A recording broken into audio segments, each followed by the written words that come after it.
हाँ तो दोस्तों, इस वीडियो के अंदर हम सैफायर फूड्स के आईपीओ के बारे में बात करेंगे और जानेंगे कि आपको सैफायर फूड्स के अंदर कितना लिस्टिंग गेन मिल सकता है और अगर आपको ये आईपीओ मिलता है तो क्या इसको लॉन्ग टर्म के लिए रखा जा सकता है या नहीं। चलिए शुरू करते हैं। तो देखिए, सबसे पहले हम ये जानेंगे कि ये कंपनी काम क्या करती है। देखिए, ये जो यम ब्रांड करके ये जो ब्रांड है, इसके अंदर जो 3 तरीके की फ्रेंचाइजी आती है, पिज्जा हट, केएफसी और टैको बेल, तो इसकी सबसे बड़ी इंडिया के अंदर ये कंपनी ऑपरेटर है। तो यहाँ पर अगर हम देखेंगे तो ये एक बहुत ही अच्छी बात है, क्योंकि अगर इंडिया के अंदर अगर सबसे ज़्यादा अगर आउटलेट्स अगर इन्होंने उस ब्रांड के अंदर खुले हुए हैं तो सबसे पहला जो प्रेफरेंस जाएगा वो इनके ऊपर जा सकता है। उसके अलावा अगर हम बात करेंगे तो श्रीलंका के अंदर सबसे ज़्यादा international quick service restaurant sapphire food के ही हैं। तो ये भी एक बहुत अच्छी बात है, क्योंकि अगर देखा जाए तो सबसे ज़्यादा अगर क्विक सर्विस रेस्टोरेंट इंटरनेशनल के अंदर अगर हम देखें तो श्रीलंका के अंदर इनके खुले हुए हैं। तो ये एक अच्छा मार्केट शेयर इनका श्रीलंका ये हमें पता चलता है। उसके अलावा अगर हम देखें तो अभी करंटली कंपनी के 204 केएफसी रेस्टोरेंट हैं और 231 कंपनी के पिज्जा हट के रेस्टोरेंट हैं और 2 टैको बेल के कंपनी के अभी रेस्टोरेंट हैं। और देखिए, अभी कंपनी 3 कंट्रीज में काम करती है, एक है इंडिया, एक है मालदीव्स और एक है श्रीलंका। तो यहाँ पे 3 मेन कंट्रीज में अभी कंपनी काम करती है और आने वाले टाइम पे इनका फोकस ये भी है कि और भी कंट्रीज में ये ग्रो करे। लेकिन उससे पहले इनका फोकस ये रहेगा कि अभी मेट्रो सिटीज में ये काम कर रहे हैं, तो आने वाले टाइम पे ये जो लोअर सिटीज हैं यानी कि टायर 1 और टायर 2 सिटीज हैं वहां पर अपने आउटलेट खोलेंगे। और देखिए दोस्तों, यहाँ पे ये नंबर 1 पे है। तो उसके अलावा अगर हम बात करेंगे, सेकंड नंबर पे आता है देवयानी इंटरनेशनल, जो कंपनी अभी लिस्ट हो चुकी है। अभी 1-2 महीने पहले ही वो कंपनी लिस्ट हुई है। तो ये उसका कॉम्पिटिटर हमारे सामने यहाँ पे लिस्ट होता हुआ नजर आ रहा है। अब ये देखिए, अगर हम कंपनी के बारे में और अगर हम बात करेंगे तो कंपनी का मानना ये है कि जिस तरीके से अभी कोविड में ज़्यादा चीज़ें ऑनलाइन हो चुकी है, तो इनका भी मेन फोकस ऐसा है कि कस्टमर अपने घर बैठे बैठे अपने जो डिलीवरी करे और ताकि उनको प्रोडक्ट घर पे ही मिले। यानी कि घर से ही वो पिज़्ज़ा ऑर्डर करे और उनको पिज़्ज़ा मिल जाए, या फिर केएफसी में जो चिकन वगैरह होता है वो भी ऑर्डर करेंगे तो वो उनको घर पे ही मिल जाए। क्योंकि यहाँ पर अगर देखा जाए, जो जोमेटो जिसका लगातार मार्केट बढ़ रहा है, तो वहाँ पे कंपनी को ऐसा लग रहा है कि उनको भी जैसे डोमिनोज पिज़्ज़ा जैसे उनका खुद का एक डिलीवरी नेटवर्क है, तो वैसा कंपनी को भी अपना खुद का एक डिलीवरी नेटवर्क बनाना है। उसके अलावा अगर हम बात करेंगे तो कंपनी जो दूसरी, जैसे मैंने आपको बताया कि टायर 1 और टायर 2 सिटीज के अंदर कंपनी का फोकस है कि वहां पर अपने और नए कंपनी आउटलेट खोलेगी। तो देखा जाए तो अगर और आउटलेट खुलेंगे तो और आने वाले टाइम पे कंपनी के रेवेन्यू के नंबर हमें बढ़ते हुए नजर आएंगे। अब यहाँ पर अगर हम कॉम्पिटिटिव स्ट्रेंथ की अगर हम बात करेंगे तो ये देखिए, इंडिया की सबसे बड़ी अगर हम देखेंगे तो यम ब्रांड के फ्रेंचाइजी ऑपरेटर ये कंपनी है।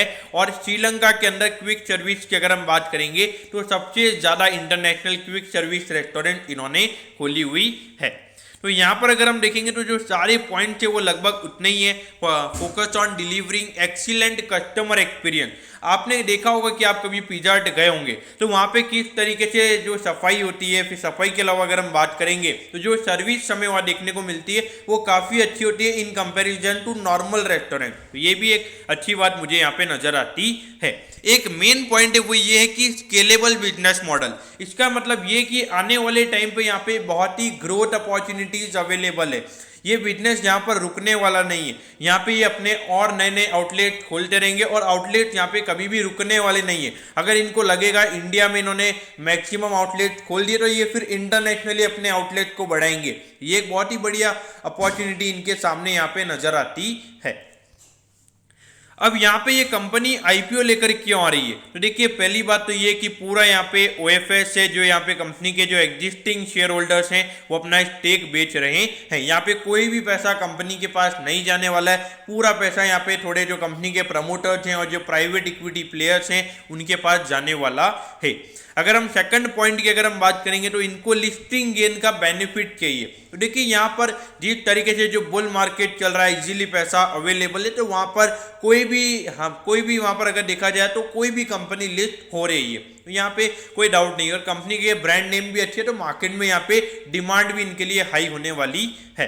और यहाँ पे कंपनी जो अगर लिस्ट करके कंपनी जो कंपनी के डेटा वगैरह होंगे तो वो पब्लिकली अवेलेबल हो जाएंगे। तो उससे क्या कहते हैं कि जो कंपनी की अगर हम बात करेंगे जो गुडविल है वो भी बढ़ेगी और जो कंपनी की अगर हम बात करेंगे पॉपुलैरिटी भी बढ़ेगी। तो ये एक बात यहाँ पे काफ़ी अच्छी मुझे लगी है। लेकिन देखिए ऐसा नहीं है कि अगर यहाँ पे कोई भी कंपनी अपने लिए पैसा नहीं मंगा रही, यानी कि कोई भी फ्रेश इशू यहाँ पे नहीं हो रहा है, तो क्या यहाँ पे ये गलत आईपीओ, ऐसा नहीं होता। क्योंकि अगर फ्रेश इशू अगर कंपनी करती है तो वहाँ पे उनको और नए शेयर्स इश्यू करने होते हैं और जो एग्जिस्टिंग शेयर्स होते हैं उनका अर्निंग पर शेयर कम हो जाता है। तो ये भी आपको ध्यान में रखना होगा। तो ये हमेशा नेगेटिव नहीं होता है।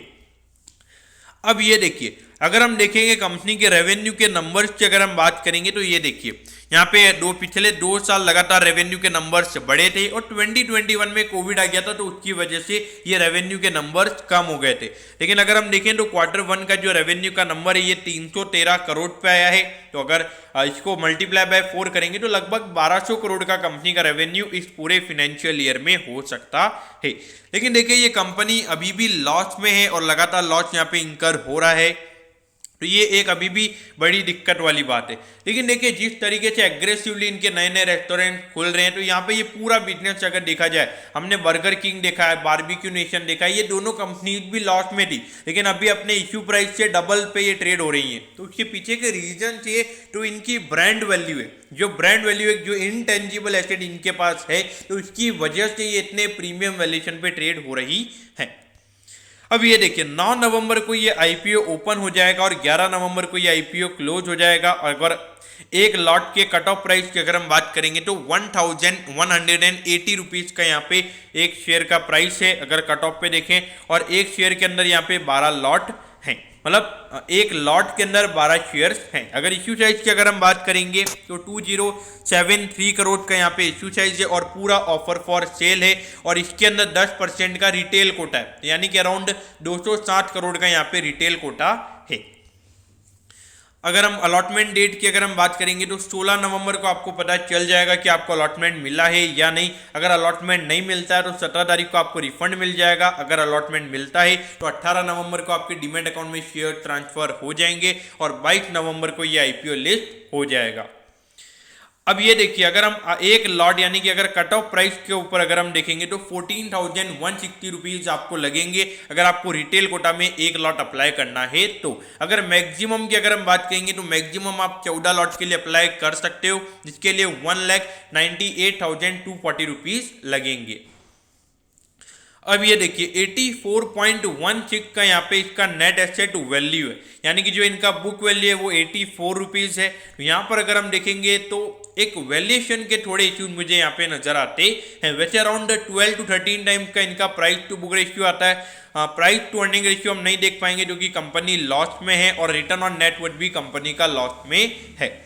लेकिन देखिए ये जो कंपनीज है इसमें कोई डाउट नहीं है कि इनकी जो डिमांड है मार्केट में वो काफ़ी ज़्यादा है। और यहाँ पे एक इश्यू जो मुझे नज़र आता है, देखिए पहले सिर्फ डोमिनोज पिज़्ज़ा यानी कि जो जुबिलेंट फूडवर्क्स है सिर्फ वो लिस्टेड था, लेकिन अभी बर्गर किंग लिस्ट हो चुका है, उसके बाद बारबेक्यू नेशन लिस्ट हुआ और अभी देवयानी भी लिस्ट हुआ था, यानी कि 3 और कंपनीज लिस्ट हो चुकी हैं और ये एक और कंपनी लिस्ट हो रही है। तो यानी कि जो जुबिलेंट फूडवर्क को यानी कि 100-150 का जो पी उन्हें मिल रहा था तो वो पी यहाँ पर हो सकता है आने वाले टाइम पे कम होए, क्योंकि इन्वेस्टर्स के पास ऑप्शन बहुत सारे अवेलेबल हो गए। तो यहाँ पे longer horizon point of view से मैं इसको अवॉइड करूंगा।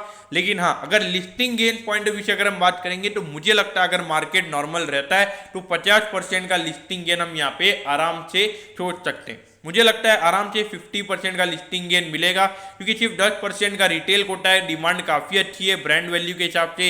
इनकी जो डिमांड होगी, इनका जो सब्सक्रिप्शन होने वाला है वो काफ़ी अच्छा होने वाला है। तो लिस्टिंग गेन के हिसाब से मेरे ख्याल से डेफिनेटली आपने अप्लाई करना चाहिए। लेकिन एक longer horizon point of view से मेरे ख्याल से लिस्टिंग के बाद इनके जब नंबर्स आते हैं तब देखना ज़्यादा जरूरी रहेगा।